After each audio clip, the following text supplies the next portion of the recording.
Isang malakas na lindol na may lakas na 7.6 magnitude ang tumama sa karagatan ng Davao Oriental bandang alas 9:43 ng umaga nito lamay kasampu ng Oktubre taong kasalukuyan na nagdulot ng matinding pangamba sa marami at pinsala sa ilang bahagi ng Davao Region.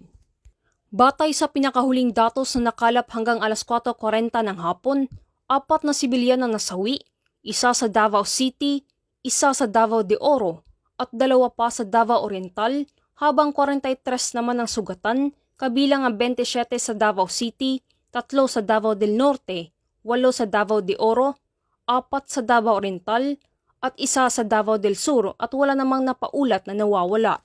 Bilang agarang tugon, agad na ipinakalat ng Police Regional Office 11 ang 739 na personnel mula sa Reactionary Standby Support Force upang tumugon sa mga apektadong lugar. Isinagawa ang mga search, rescue, retrieval at relief operations habang itinatag ang mga checkpoint upang kontrolin ang galaw ng mamamayan at maiwasan ang tinatawag na disaster tourism. Habang nagpapatuloy ang humanitarian response, nananatili ring aktibo ang regular na operasyon ng kapulisan. Kasabay nito, nagsagawa ng mga interagency coordination meetings kasama ang Office of Civil Defense, LGUs at NDRRMC upang matiyak ang maayos na daloy ng operamasyon at direktiba sa mga ahensya.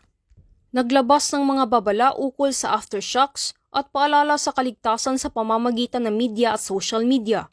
Aktibo ring nagpatrolya ang cyber patrol upang mabantayan at mapigilan ang pagkalat ng pekeng balita.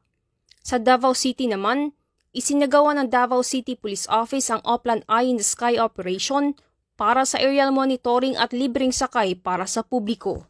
Patuloy na nakatutok ang Police Regional Office 11 sa sitwasyon at nananatiling bukas ang komunikasyon nito sa publiko habang isinasagawang mga kaukulang hakbang para sa kaligtasan ng lahat.